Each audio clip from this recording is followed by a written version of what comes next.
ሕማማት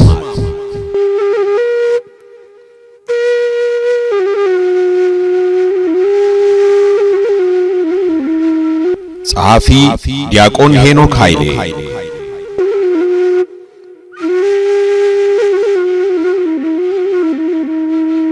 አንባቢ ኢዮብ ዮናስ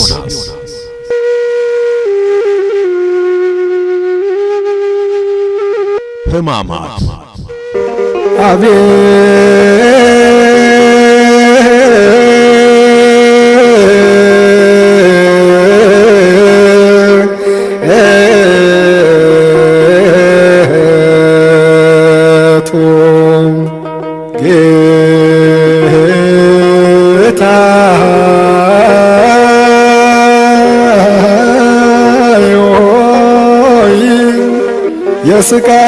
የስቃይ ብዛቱ አልሰለቸኝም። የመጀመሪያው ቁስል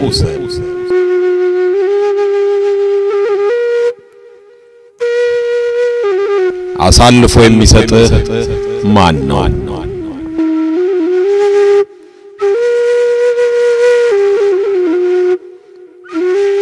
ስለ ያስቆሮቱ ይሁዳ መጽሐፍ የሚማርክ ርዕሰ ጉዳይ አለመሆኑን የምናውቀው አራቱ ወንጌላውያን አስገዳጅ ከሆኑባቸው ጥቂት ቦታዎች በስተቀር ስለ ይሁዳ ብዙ ባለመጻፋቸው ነው። እኛም የይሁዳን ስም ሳናነሳ ጌታችን ስለተቀበለው ሕማምና መከራ ብቻ ብናነሳ ምንኛ በወደደን። ነገር ግን ይሁዳ ራሱ ጌታችን ስለኛ ከታገሳቸው መከራዎች አንዱ ነው። ምክንያቱም የጌታችን ሕማምና ስቃዩ የሚጀምረው ከ12ቱ አንዱ አድርጎ የቆጠረው ይሁዳ አሳልፎ ሲሰጠው ነው። በዕለተ ዓርብ በጠላቶቹ እጅ ከተሰቃየው ስቃይ ይልቅ በወዳጁ ይሁዳ ምክንያት የተሰቃየው የህሊና ስቃይ እጅግ የከፋ ነበር። የታመንሁበት የሰላሜ ሰው እንጀራዬን የበላ በእኔ ላይ ተረከዙን አነሳ ተብሎ እንደተነገረው ከሐዋርያቱ ጋር አንድ አድርጎ የሾመው የከረጢቱን ገንዘብ እንዲይዝ የታመነበት ደቀ መዝሙሩ ሲከዳው ማየቱ የጌታችን መጀመሪያ ስቃዩ ነበር። ጌታችን ስለ ይሁዳ በመንፈሱ ታወከ ተብሎ ተጽፏል። ከዚህ በፊት በመንፈሱ የታወከው የሚወደው አልዓዛር በሞተበት ወቅት ነበር። ስለዚህ ጌታ በሥጋ ለሞተው ለሚወደው አልዓዛር በመንፈሱ ታውኮ እንዳለቀሰ ሁሉ አሳልፎ ለሰጠውና ራሱን በነፍስ ጭምር ለገደለው ለሚወደው ይሁዳም አልቅሶለት ነበር። በነቢዩ ዘካርያስ ሰውም ይህ በእጅህ መካከል ያለ ቁስል ምንድነው ይለዋል። እርሱም በወዳጆቼ ቤት የቆሰልሁት ቁስል ነው ይላል ተብሎ የተጻፈለት ክርስቶስ ቁስሉ የሚጀምረው ከወዳጆቹ በሐዋርያት ቤት ውስጥ ይሁዳ ባቆሰለው የህሊና ቁስል ነው። ይሁዳ የሚለው ስም ከ12ቱ የእስራኤል ነገድ አባቶች ያንዱ ስም ነው። ስለ ልያ ደግሞም ጸነሰች፣ ወንድ ልጅንም ወለደች። በዚህም ጊዜ እግዚአብሔርን አመሰግናለሁ አለች። ስለዚህም ስሙን ይሁዳ ብላ ጠራችው ተብሎ ተጽፏል። ይህ ስም የአስቆሮታዊው እጅ ገብቶ ተጠላ እንጂ በብሉይ ኪዳን ሰዎች ለወንድም ለሴትም ለማውጣት የሚመርጡት ስም ሲሆን በዕብራይስጥ ምስጉን፣ እግዚአብሔርን አመሰግናለሁ፣ በእግዚአብሔር የሚታመን ማለት ነው። በሐዋርያት መካከል ይሁዳ የሚል መጠሪያ ስም ያላቸው 2 ደቀ መዛሙርት ናቸው። አንደኛው አብሮ በማደጉ የጌታ ወንድም ተብሎ የተጠራው ታዲዮስ ሲሆን ከአስቆሮቱ ክህደት በኋላ ይህ ስም ተወዳጅ ባለመሆኑ ወንጌላውያኑ እውነተኛውን ይሁዳ የአስቆሮቱ ያይደለ ይሁዳ ብለው የለዩት ሲሆን ራሱንም የያዕቆብ ወንድም ይሁዳ ብሎ ለይቷል። የአስቆሮቱ የሚለውን ቅጽል ትርጉም በተመለከተ የተለያዩ ማብራሪያዎች አሉ። የመጀመሪያውና በብዙዎች ዘንድ ተቀባይነት ያለው ሐሳብ ቄርያት ከምትባለው በእስራኤል ደቡብ ክፍል የምትገኝ የይሁዳ ነገድ ልጆች ከተማ የተገኘ መሆኑን የሚያሳይ ስያሜ እንደሆነ ነው። ይህ አጠራር ለይሁዳ ብቻ ሳይሆን ለአባቱ ለስምዖንም ጭምር የአስቆሮቱ የስምዖን ልጅ ተብሎ ጥቅም ላይ ሲውል መገኘቱ የከተማ ስም መሆኑን ለመረዳት ያስችላል።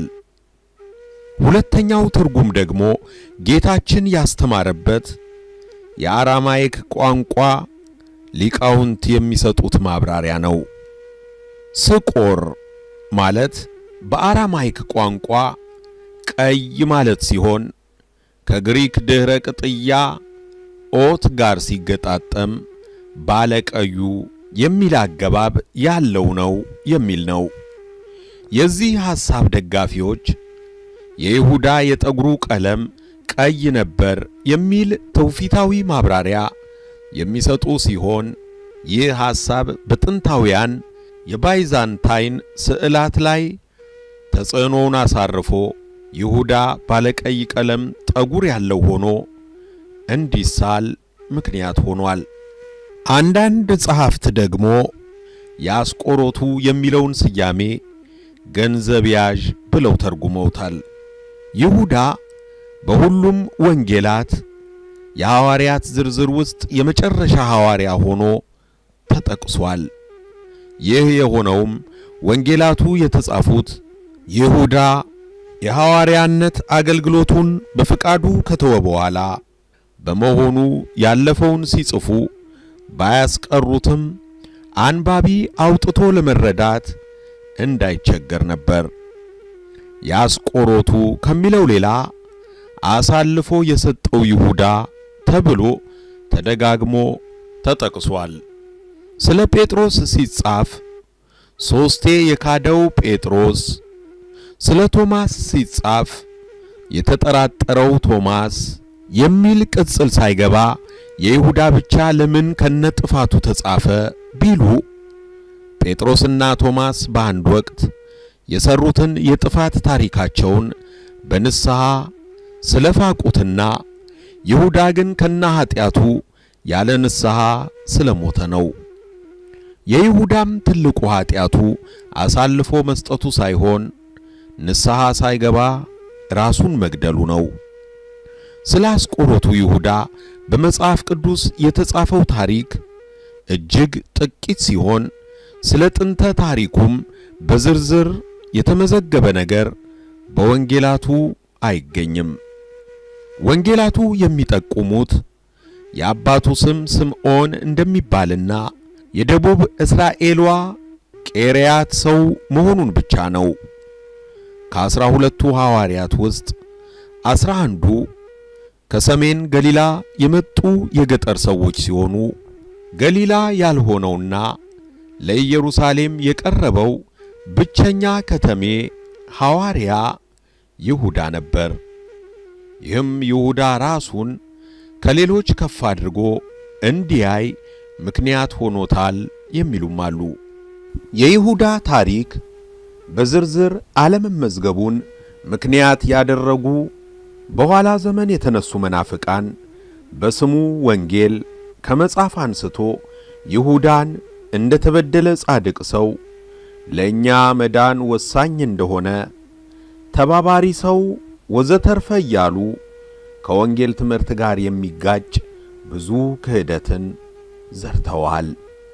ይሁዳ አሳልፎ ባይሰጠው ኖሮ ጌታ ሊሞት አይችልም ማለት በተዘዋዋሪ የመዳናችን ምክንያት ይሁዳ ነው ማለት እንዳይሆን መረዳት ይኖርብናል። እንደ እውነታው ከሆነ ግን አይሁድ ጌታችንን ለመግደል ብዙ ጊዜ ሙከራ አድርገው ነበር። ስለዚህ ሊወግሩት ድንጋይ አነሱ። ኢየሱስ ግን ተሰወራቸው። ከመቅደስም ወጥቶ በመካከላቸው አልፎ ሄደ። ስለዚህ ሊይዙት ይፈልጉ ነበር። ነገር ግን ጊዜው ገና ስላልደረሰ ማንም እጁን አልጫነበትም። ኢየሱስ በመቅደስ ሲያስተምር በግምጃ ቤት አጠገብ ይህን ነገር ተናገረ። ጊዜው ገና አልደረሰምና ማንም አልያዘውም። ጌታችን በአይሁድ እጅ ያልተያዘው ጊዜው ስላልደረሰና ስለ ሁላችን የሚሞተው በፈቃዱ እንጂ አስገድደውት እንዳልሆነ ሲያስረዳን ነው። ስለዚህ አይሁድ ለጌታችን ያላቸው ጥላቻ ብቻ ለጌታችን ሞት በቂ መንስኤ ነበር። በወንጌል በግልጽ እንደተጻፈው ይሁዳ ጌታችንን አሳልፎ ለመስጠት የሄደው አይሁድ ጌታችንን ለመግደል ተማክረው ከጨረሱ በኋላ ነበር። በዚያን ጊዜ የካህናት አለቆች፣ የሕዝቡም ሽማግሌዎች ቀያፋ በሚባለው በሊቀ ካህናቱ ግቢ ተሰበሰቡ። ኢየሱስንም በተንኮል ሊያስይዙት ሊገድሉትም ተማከሩ። ነገር ግን በሕዝቡ ዘንድ ሁከት እንዳይነሳ በበዓል አይሁን አሉ። ይሁዳ ወደ አይሁድ የመጣው የረቡዕ ሸንጎ ተበትኖ ከቆየ ከሰዓታት በኋላ ነው። ከደቀ መዛሙርቱ መካከል አሳልፎ የሚሰጣቸው ሰው ይኖራል ብለው ስለማይገምቱ አይሁድ የይሁዳ መምጣት ያልተጠበቀ ዕድል ሆኖላቸው ነበር። ሁከት እንዳይፈጠር በበዓል አንያዘው ብለው የወሰኑት በስውር አሳልፎ የሚሰጣቸው ደቀ መዝሙሩ እንዳለ ስላላወቁ ነበር። ሕዝብ በማይበዛበት ጊዜ ሊይዙትም አስበው ነበር። ሲሰሙም ደስ አላቸው።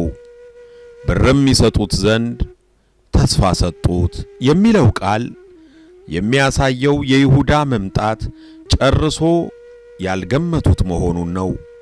ይሁዳም የፈሩት ሁከት ሳይፈጠር ሕዝብም በሌሊት አሳልፎ እንዲሰጣቸው ምቹ ጊዜ ይፈልግ ነበር። ከዚህ የምንረዳው ጌታችን ተሰቅሎ እንዲሞት የይሁዳ ድርሻ እጅግ ወሳኝ እንዳልነበርና የእርሱ ሚና ያስፈለገው በስውር እንዲያዝ ለማመቻቸት መሆኑን ነው። ይሁዳ ጌታ የሚያዝበትን ሂደት አፈጻጸሙን ያለ ችግር በማፋጠን ጌታ ብቻውን ሲሆን አይቶ በመንገር በጨለማ ለመለየት እንዲችሉ በመጠቆም ረዳቸው እንጂ ጌታን ለመግደልማ ሊቃነ ካህናቱ በግልም በማኅበርም ከወሰኑ ቆይተዋል። የማይስማሙት ማኅበራነ አይሁድ የተስማሙበትን የጌታ መስቀል ጉዳይ ይሁዳ ባይኖር አይፈጸምም ነበር ብሎ ማሰብ ከእውነታው እጅግ የራቀ ነው። ከሐዋርያት መካከል አንዱ በመሆኑ አሳልፎ መስጠቱ በክርስትና ዓይን ስናየው እጅግ አሳዛኝ ነው። በአይሁድ ዓይን ግን ይሁዳ ለጌታችን ሞት ያበረከተው አስተዋጽኦ የድል አጥቢያ አርበኛነት ሚና ብቻ ነው።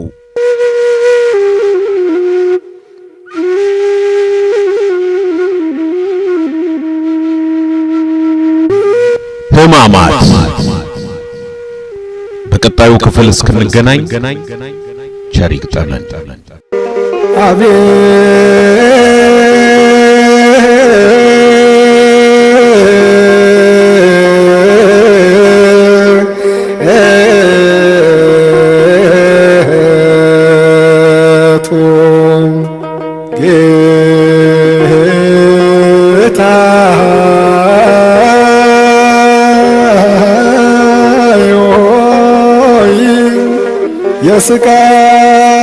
የስቃይ ብዛቱ አልሰለቸኝም።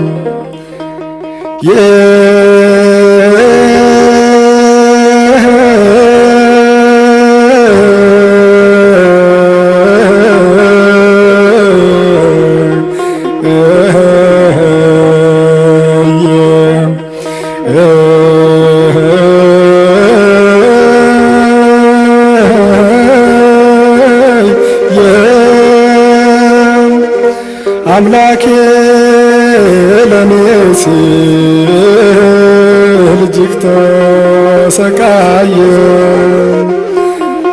መድኔ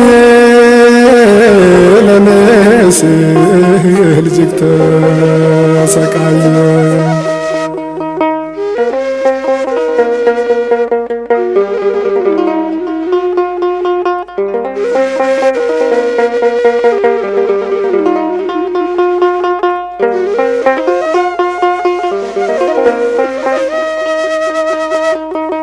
ሕይወት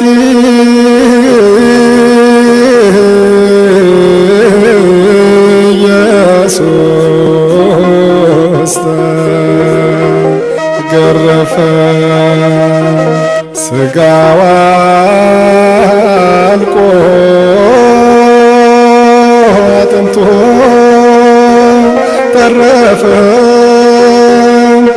ደሟ ከጎኑ አብዝቶ ጎረፈ።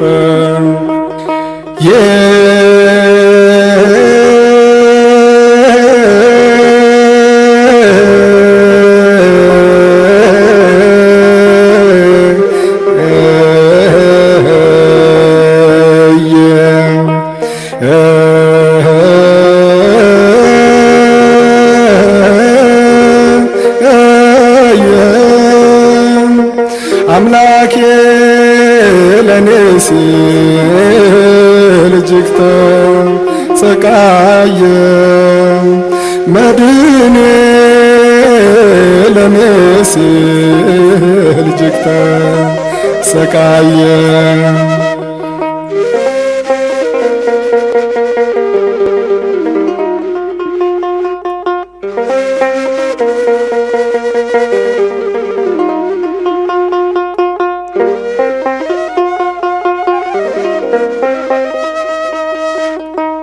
ለሰው ልጆች ስል ተንከራተ በጥፊ ተመታ ታስረ በቀራንዮ ኮረብታ ተሰዋ።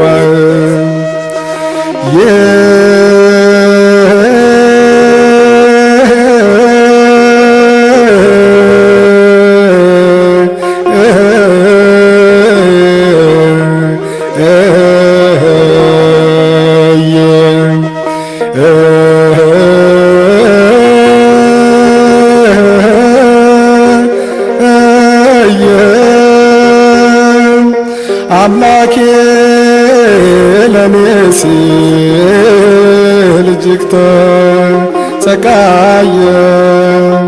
መድኔ ለኔ ሲል እጅግ ተሰቃየ።